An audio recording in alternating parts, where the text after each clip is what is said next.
kami akan mempresentasikan tentang bab 4 Indonesia dari masa kemerdekaan hingga masa reformasi. Perkenalkan, saya Santikiatri, absen 44 kelas 9C selaku ketua kelompok 7. Perkenalkan, nama saya Yudesi Pranasari, absen 31. Perkenalkan, nama saya Niko Mangayu Astiti Septiantari, absen 30. Perkenalkan, nama saya Putri Gita Sari Desi, absen 39. Perkenalkan, nama saya Ibadah Diri Pramuja, absen 12.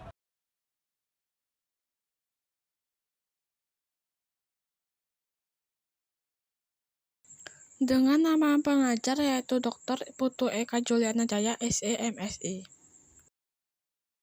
Subbab C yaitu masa demokrasi terpimpin pada tahun 1959 sampai 1965. Berikut ialah gambarnya. Gambar ini bersumber dari gurupendidikan.com. Masa demokrasi terpimpin ialah masa saat Indonesia menerapkan sistem yaitu semua keputusan pemerintah berpusat pada kepala negara. Yang pertama yaitu perkembangan politik. Yang A yaitu Dekret Presiden 5 Juli 1959. Yang pertama yaitu menetapkan pembubaran konstituante. Yang kedua yaitu menetapkan UUD 1945 berlaku bagi segenap bangsa Indonesia dan seluruh tumpah darah Indonesia, terhitung mulai tanggal penetapan dekret dan tidak berlakunya lagi UUD sementara atau UUDS. Nomor 3 yaitu pembentukan MPRS yang terdiri dari anggota DPR ditambah dengan utusan-utusan dan golongan, serta pembentukan Dewan Pertimbangan Agung Sementara atau DPAS. B yaitu penyimpangan terhadap UUD 1945. Yang pertama yaitu seharusnya anggota MPRS dipilih melalui pemilu bukan ditunjuk dan diangkat oleh presiden. Yang kedua, presiden membubarkan Dewan Permusyawaratan Rakyat atau DPR hasil pemilu 1955 dan menggantinya dengan Dewan Permusyawaratan Rakyat Gotong Royong atau DPR GR. Seharusnya kedudukan presiden dan DPR ialah setara. Nomor 3 yaitu seharusnya presiden dipilih setiap 5 tahun sekali melalui pemilu sebagaimana amanat UUD 1945, bukan diangkat seumur hidup. Yang C yaitu kekuatan politik nasional. Sampai tahun 1961 hanya ada 10 partai politik yang diakui oleh pemerintah, yaitu PNI, NU, PKI, Partai Katolik, Partai Indonesia, Partai Murba, PSII, IPKI, Parkindo, dan Perti. Yang D yaitu politik luar negeri. Berdasarkan UUD 1945, politik luar negeri yang dianut Indonesia ialah politik luar negeri bebas aktif. Yang pertama yaitu OLDEVO dan NEVO. OLDEVO yaitu The Old Established Forces adalah sebutan untuk negara barat yang mapan ekonominya, khususnya negara-negara kapitalis. NEVO atau The New Emerging Forces adalah sebutan untuk negara baru, khususnya negara-negara sosialis. Yang nomor 2 yaitu politik mercusuar. Politik mercusuar ialah politik yang dijalankan Presiden Soekarno bahwa Indonesia merupakan mercusuar yang menerangi jalan bagi NEVO di seluruh dunia. 3. Indonesia dalam gerakan non-blok dengan tujuan A. Menentang imperialisme dan kolonialisme, B. Menyelesaikan sengketa secara damai, C. Mengusahakan pengembangan sosial ekonomi agar tidak dikuasai negara maju, D. Membantu perdamaian dunia dan berusaha meredakan ketegangan Amerika Serikat dengan Uni Soviet. 4. Konfrontasi dengan Malaysia. Konfrontasi Indonesia-Malaysia adalah sebuah peristiwa perang terkait persengketaan wilayah dan penolakan penggabungan wilayah Sabah, Brunei, dan Sarawak. Pertikaian ini terjadi antara Federasi Malaysia dan Indonesia. Gambar ini bersumber dari kompas.com. 5. Pembebasan Irian Barat. A. Pada tahun 1956, Indonesia secara sepihak membatalkan hasil KMB dan secara otomatis membubarkan Uni Indonesia Belanda. Melalui Undang-Undang Nomor 13 Tahun 1956, tanggal 3 Mei 1956, Indonesia menyatakan bahwa Uni Indonesia Belanda tidak ada. Berikut ialah gambarnya. Gambar ini bersumber pada antarnews.com. 1. Kekuasaan Belanda atas Irian Barat berakhir pada 1 Oktober 1962. 2. Irian Barat berada di bawah perwalian PBB hingga 1 Mei 1963 melalui lembaga UNT, Unit Nations Temporary Access Authority, yang dibentuk PBB. 3. Pada 1 Mei 1963, Irian Barat diserahkan kepada Indonesia. 4. Pemerintah Indonesia wajib mengadakan pendapat rakyat Irian Barat untuk menentukan akan berdiri sendiri atau tetap bergabung dengan Indonesia. Operasi Trikora Desember 1961 hingga Agustus 1962, operasi militer yang dilancarkan Indonesia untuk melawan pendudukan Belanda di Irian Barat. Operasi ini berakhir dengan pendudukan militer Indonesia terhadap Irian Barat. Peristiwa G30S PKI 1965. Peristiwa ini terjadi pada malam tanggal 30 September 1965. Sekelompok militer di bawah pimpinan Letkol untuk menculik dan membunuh 6 perwira tinggi Angkatan Darat dan meletakkan mayat mereka di sebuah peti tua baik di Lubang Buaya, Jakarta. 2. Perkembangan ekonomi. Langkah-langkah yang diambil pemerintah untuk memperbaiki kondisi ekonomi yaitu A. Pembentukan Dewan Perancang Nasional Depernas. Tugas Dewan ini ialah menyiapkan rancangan undang-undang pembangunan nasional yang berencana dan menilai pelaksanaan pembangunan tersebut. B. devaluasi mata uang rupiah pada tanggal 24 Agustus 1959. Pemerintah menurunkan nilai mata uang 1.000 dan 500 menjadi 100 dan 50 dan melakukan pembekuan pada simpanan di bank yang melebihi jumlah Rp25.000. C. Deklarasi ekonomi. Dekon merupakan strategi dasar dalam ekonomi terpimpin untuk menciptakan ekonomi nasional secara demokratis dan bebas imperialisme untuk mencapai kemajuan ekonomi. Berikut ialah gambarnya. Gambar ini bersumber pada BBC. 3. Kehidupan masyarakat Indonesia pada masa demokrasi terpimpin. A. Kehidupan sosial. Dinamika politik yang terjadi pada masa demokrasi terpimpin berupa persaingan antar kekuatan politik yang ada berpengaruh terhadap kehidupan sosial masyarakat Indonesia waktu itu. Ajaran Nasakom atau nasionalis agama komunis yang diciptakan Presiden Soekarno sangat menguntungkan PKI dan membuat kedudukannya di Indonesia semakin kuat. B. Pendidikan.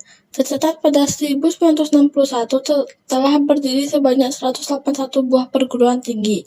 C. Kebudayaan.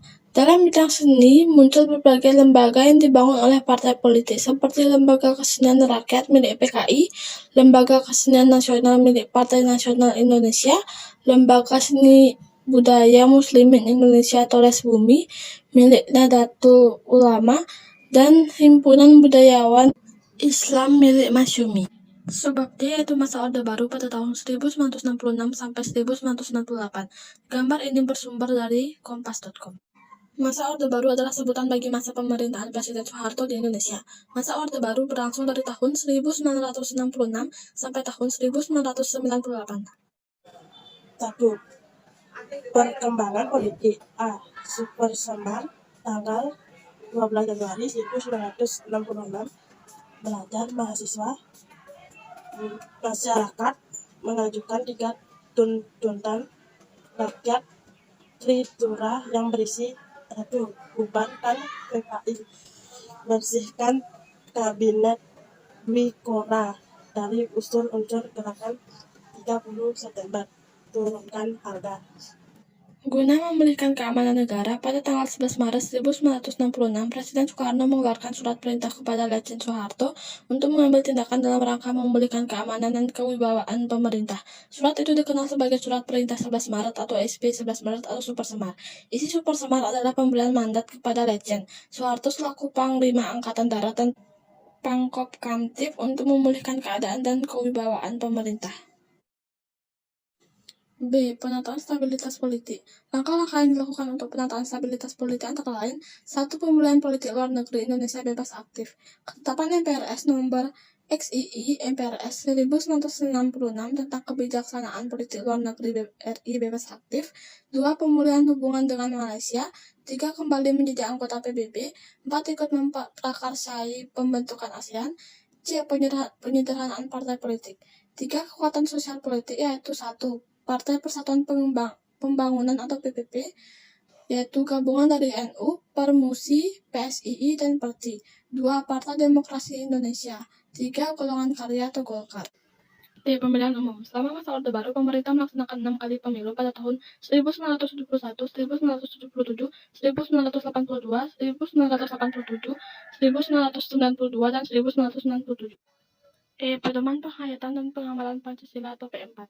Pada tanggal 12 April 1976, Presiden Soeharto mengemukakan gagasan pedoman untuk menghayati dan mengamalkan Pancasila, yaitu Eka Prasetya Pancakarsa, untuk mendukung pelaksanaan Pancasila dan UUD 1945 secara murni dan konsekuen. F. Dwi Fungsi ABRI. Dwi Fungsi ABRI ialah ABRI dengan 2 fungsi, yaitu sebagai pusat kekuatan militer yang melindungi bangsa Indonesia dan sebagai kekuatan sosial yang aktif melaksanakan kegiatan pembangunan nasional. 2. Perkembangan ekonomi. Dalam melaksanakan program ekonomi, pemerintah menetapkan kebijakan ekonomi jangka pendek dan jangka panjang. 3. Kehidupan masyarakat Indonesia pada masa Orde Baru. A. Kehidupan sosial. Pada masa Orde Baru, pemerintah berhasil mewujudkan stabilitas politik dan menciptakan suasana aman bagi masyarakat Indonesia. B. Pendidikan. Pokok-pokok penting kebijakan pada pendidikan di masa Orde Baru ialah untuk menciptakan kesempatan belajar lebih luas dan diimbangi dengan peningkatan mutu pendidikan. C. Kebudayaan. Pada masa Orde Baru, usaha peningkatan dan pengembangan seni dan budaya diarahkan kepada upaya memperkuat kepribadian, kebanggaan, dan kesatuan nasional.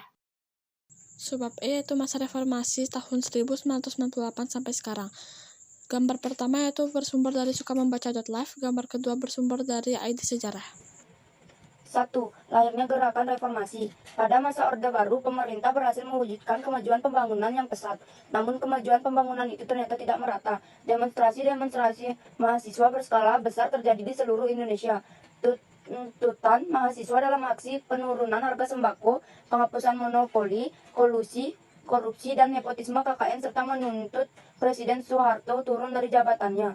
18 Mei 1998, Ketua MPR, DPR, Harmoko meminta Presiden Soeharto turun dari jabatannya. Pada tanggal 21 Mei 1998, Presiden Soeharto mengundurkan diri sebagai presiden dan digantikan oleh wakilnya B.J. Habibie. 2. Perkembangan politik. A. Sidang Istimewa MPR 1998. Pada tanggal 10 sampai dengan 13 November 1998, MPR mengadakan sidang istimewa untuk menetapkan langkah pemerintah masa reformasi di segala bidang. B. Otonomi daerah. Otonomi daerah adalah hak, wewenang, dan kewajiban daerah otonom untuk mengatur dan mengurus sendiri urusan pemerintahan dan kepentingan masyarakat setempat sesuai dengan peraturan UU. C. Pencabutan pembatasan partai politik. Kebebasan berpolitik dilakukan dengan pencabutan pembatasan partai politik. D. Penghapusan dui fungsi ABRI. Dui fungsi ABRI dihapus, sehingga ABRI berkonsentrasi pada fungsi pertahanan dan keamanan. E. Penyelenggaraan pemilu. Sejak dimulainya masa reformasi hingga tahun 2015, pemerintah telah melaksanakan 4 kali pemilu pada tahun 1999, 2004, 2009, dan 2014. 3. Perkembangan ekonomi. A. Pemerintahan Presiden B.J. Habibie. Pada masa pemerintahan B.J. Habibie ditetapkan kebijakan pokok di bidang ekonomi, yaitu penanggulangan krisis ekonomi dengan sasaran terkendalinya nilai rupiah dan tersedianya kebutuhan bahan pokok dan obat-obatan dengan harga terjangkau serta berputarnya roda perekonomian nasional dan pelaksanaan reformasi ekonomi. B. Pemerintahan Presiden Abdurrahman Wahid.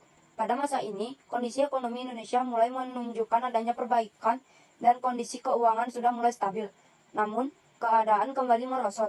Pada bulan April 2001, nilai tukar rupiah terhadap dolar Amerika melemah hingga mencapai 12.000, sehingga berdampak negatif terhadap perekonomian nasional dan menghambat usaha pemulihan ekonomi. C. Pemerintahan Presiden Megawati Soekarno Putri. Pada masa ini, nilai tukar rupiah terhadap dolar Amerika berhasil distabilkan dan berdampak pada terkendalinya harga-harga barang. Selain itu, tingkat inflasi rendah dan cadangan devisa negara stabil. Namun, pertumbuhan ekonomi masih tergolong rendah yang disebabkan kurang menariknya perekonomian Indonesia bagi investor dan karena tingginya suku bunga deposito. D. Pemerintahan Presiden Susilo Bambang Yudhoyono. Perekonomian Indonesia mengalami perkembangan yang cukup baik pada masa kepemimpinan Presiden Susilo Bambang Yudhoyono dengan rata-rata pertumbuhan ekonomi yang berkisar pada 15% sampai 6% per tahun. 4. Kehidupan masyarakat Indonesia pada masa reformasi. A. Kehidupan sosial. Kehidupan sosial masyarakat Indonesia pada masa awal reformasi sempat diwarnai dengan terjadinya berbagai konflik sosial yang bersifat etnis di tengah-tengah masyarakat. Hal ini disebabkan oleh kondisi sosial masyarakat yang kacau akibat lemahnya hukum dan kondisi ekonomi negara yang tidak kunjung membaik mengakibatkan sering terjadi gesekan-gesekan dalam masyarakat. Namun, seiring berjalannya waktu, kehidupan sosial masyarakat Indonesia berangsur-angsur kembali kondusif. B. Pendidikan. Pemerintah pada masa reformasi melakukan beberapa kali perubahan kurikulum. Kurikulum tersebut adalah sebagai berikut. 1. Kurikulum berbasis kompetensi atau KBK. 2. Kurikulum tingkat satuan pendidikan atau KTSP. 3. Kurikulum 2013. Dan yang keempat, kurikulum merdeka. C. Kebudayaan.